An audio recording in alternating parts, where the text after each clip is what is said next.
Have you ever wondered what it really takes to make Agile work? Well, at the Global Agile Summit, we're bringing you real-life, first-person stories of Agile succeeding out there in the real world that will inspire you to take action. Whether you're a leader, a product innovator, a developer, you'll hear practical insights from those who've done it. They'll be telling their own stories from the stage. I'll tell you more about this at the end of this episode, so stay back and listen to the full detailed description of what we have in store for you at the Global Agile Summit. But if you can't wait, you can go right now to globalagilesummit.com and check out our full schedule. For now, on to the episode, but I'll see you at the end of this episode with more details on the Global Agile Summit. Talk to you soon. Hello, everybody. Welcome to our Success Thursday. This week we have with us Anuj Ojha. Hey, Anuj, welcome back. Hello, Vasco. Looking forward to today's conversation. Absolutely. And Thursday is, of course, the big question of the week. What does success mean? But before we dive into that, do share with us, Anuj, what's your favorite retrospective format and why? Oh, Vasco, this question needs to have so many layers, because every time in every situation, you feel that this is the retrospective. Let's take out from the Pandora box and let's do it. I'll tell you about the one which has been my favorite. Let me tell you the plot first. Our situation happened in such a way that when I joined a team, I figured I did a one-on-one with all of them. And, let's say that the team has A, B, C, D, E, 5 members. And when I talked to A, it told me that A has problem with D, E, and F.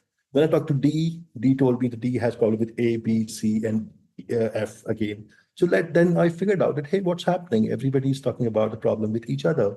What's going on? What should we do? So what we did, there's a discussion first that, first of all, are they comfortable to talk about each other and by giving the negative feedback on their face? Almost everyone were like, yes, we can try. And then fair enough, it was time for us to do the retrospective meeting. We have used a Google form in which each person was supposed to talk about 2 frames of thought. And this is about everybody else. So suppose I'm Anuj, and there are 5 members in my team. And now as Anuj, for each member, I have to answer 2 frames of thought. The first frame of thought is, what is that thing which I like about this person? And that is somewhere you need to talk about things that you may not have usually mentioned that person before. You need to empathize. You need to say that this person has 2 kids. That this person has, of course, challenges with the health as well. And this person has been helpful to us, even though with all the constraints, anything. And then there's a second frame of thought, which is about what is that one thing, if this person changed, can be the most awesome person you ever met in your life. Okay. And then you have to write a few points about that too. At the offset of this event, we ended up collecting the data. So, of course, for retrospective, it's a 4-step journey. First is collect the data, then discuss the data, then voting, and then, of course, we have how to improve. So we collected the data from everyone, and then there was a time for curtain raiser. When we did the curtain raiser, the expectation was, let's say Vasco got 5 inputs from the teammates. Vasco has to read all the inputs, what has been received, and then do a commentary. Vasco can choose to be defensive.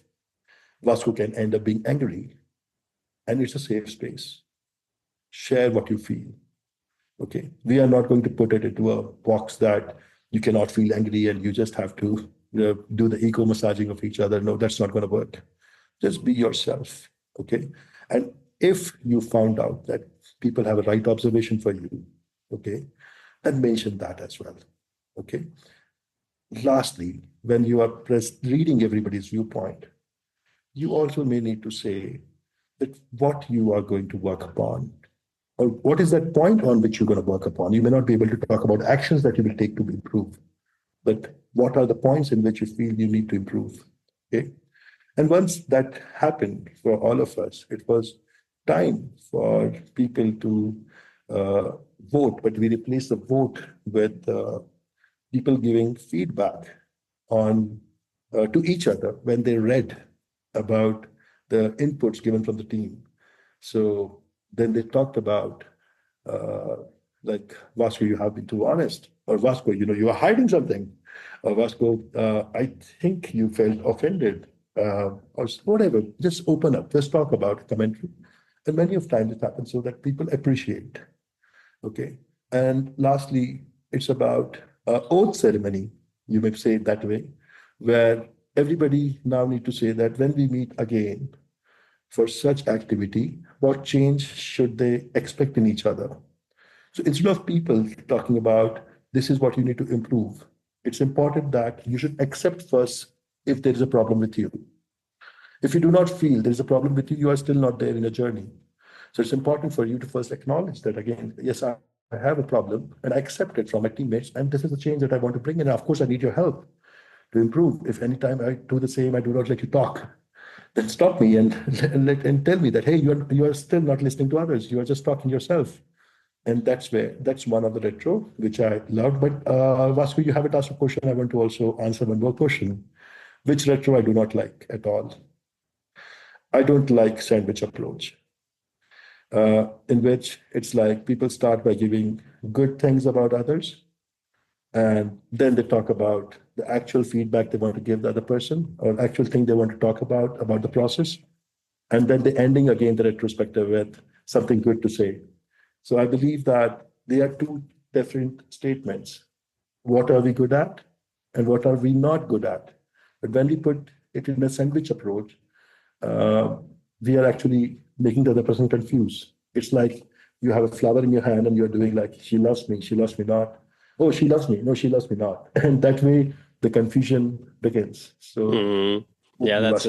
that's a good point. Now, this is a very interesting story, the whole retrospective format and the story around it, because it links very much with the second question of today, which is what does success mean for you as a Scrum Master? I mean, we've touched on some topics already in this first part of your answer, but let's dive into that now, Anuj. What does success mean for you as a Scrum Master? I would like to answer this question in two ways. First is a very straight success answer. Then second is anti-patterns. Okay. My first answer to success is, as a great Scrum Master, after some time, you should not be needed anymore. If you are the one who should not be needed anymore, because your team is self-organizing, because your team is high-performing, because your team is uh, understanding, onboarded with a shared goal which they need to achieve, it means you are the hot property in the market. Send your resume to me. I would like to hire you. Okay, that's what I see at one frame of thought. Another frame of thought is about working on the anti-patterns. I would like to explore on that, Pascal. One of the anti-pattern is thinking that you are the master of Scrum, uh, getting this feeling that I know the ultimate truth. I don't know what the problem is, but the answer is Scrum. And you know what? I'm certified. And you know what? I speak good English. Okay, I have that suave in me, so respect me. Second one, which I mentioned before in the earlier podcast, it's about behaving like a clerk master. When you are not questioning the status quo, and every time when the important discussions are happening, you're saying, time's up, everyone, 15 minutes are over, it's time for us to conclude the daily scrum. No, no, no, no, no. Don't just be that. Be in the moment, be fluid, and make a sense out of it. The next one I will talk about feeling that, you know what, I'm the scrum master, I'm the power, and you should make a temple for me. No, come on. Don't feel yourself superior than others. You should not manipulate the conversation to win the conversation, and you should not fakely acknowledge that every answer that you give is in sense of agile. You can be wrong. You might have doubts. You might need to get back to people as well. And then I have also seen that many times, to build a case, people talk about their powerful friends. They try to quote somebody that, you know what, according to that person, also, this is the problem.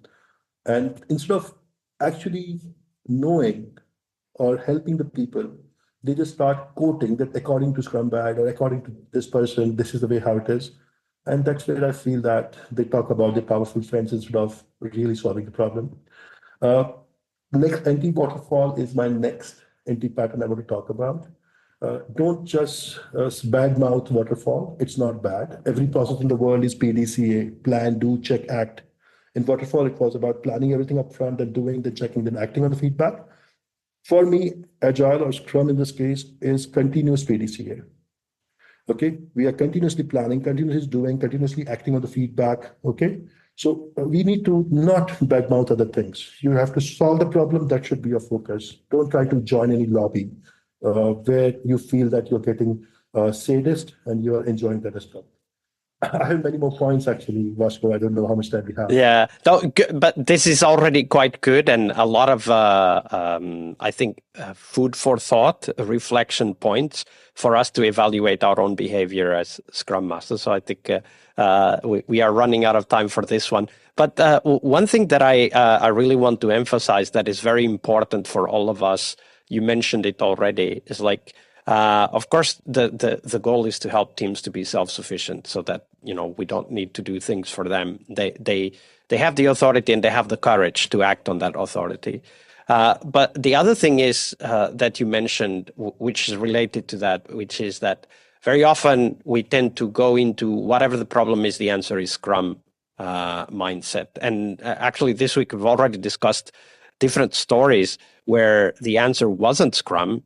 And that's okay, because the problem wasn't with Scrum. It was with other things, other aspects of the development effort, the work that the team was doing. And I think that it's very important for us to realize that at the end of the day, it is people working together.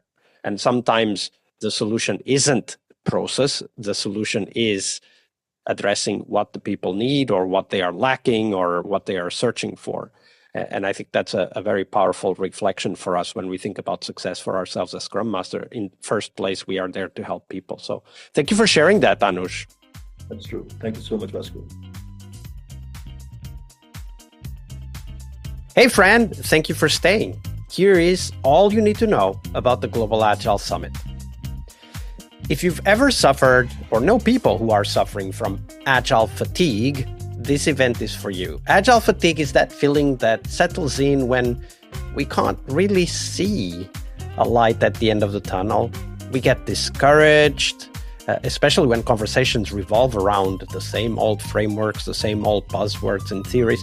We don't feel that energy anymore. Well, the Global Agile Summit is a different kind of event. We're bringing you real-life first-person stories of Agile succeeding out there in the real world, that will inspire you to take action and transform the way you work. The Global Agile Summit will happen in Tallinn, Estonia, May 18th, that's the workshop day, and then 19th and 20th, the conference day.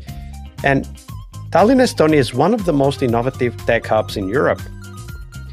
The Global Agile Summit is hosted together with Latitude 59, which is kind of a citywide celebration of software startups and groundbreaking ideas. And we'll have a shared ticket for you to attend those events as well. So who will be speaking? Well, we've got an incredible lineup of thought leaders in software and Agile. For example, Clinton Keith, the person who literally wrote the book on game development with Scrum, and is busy bringing Agile to the world of game development. You must check his session. The very famous and well-known Jürgen Apelo, author of Management 3.0, will be talking and exploring about AI's impact on leadership. We also have Gojko Adzic, who's taking an unconventional look at the product growth with his lizard optimization keynote. Other speakers include, for example, Sven Dietz, who's challenging everything we know about software development by literally ditching contracts and estimates. Can you imagine? His teams deliver software before their competitors are even done with the contract negotiation. How agile is that? But there's more. We'll cover engineering practices in our developer track with talks on, for example, AI-assisted test-driven development, developing products in minutes with a different approach to how we develop, configure, deploy platforms and much more. We also have a product track where we cover cutting-edge ideas around product discovery, delighting customers with product delight frameworks. We'll have a talk about that. And we also have an agile business track where we will talk about, for example, open strategy, a very agile approach to managing organizations and delivering software faster to clients, faster than you can even write a contract. Literally, I mean, I already told you about Sven Ditz's story. It's amazing. It definitely is a must-see. I'm sure you'll be inspired and get a lot of ideas for your own software projects and software delivery. Now, whether you're a business leader, a product innovator, or a developer, you'll definitely find value in our 3 focused tracks. That's Agile Business for those working with businesses and organizations, Agile Product for product managers, product owners, and innovators, and Agile Developer for the builders, making Agile work in practice, the coders, the testers, the designers, the producers, the Scrum Masters, you name it. If you join, you will meet over 200 Agile professionals from all over the world. People who, just like you, want to grow, want to share, and want to learn by challenging the ideas that don't work anymore. At the Global Agile Summit, you'll get new connections, fresh ideas, and the energy to take your own Agile to the next level. And who knows, maybe even find your next career opportunity. So don't miss out. Check out the full program and grab your ticket now at globalagilesummit.com. I'm really looking forward to seeing you all in Tallinn, Estonia in May. I'll see you there.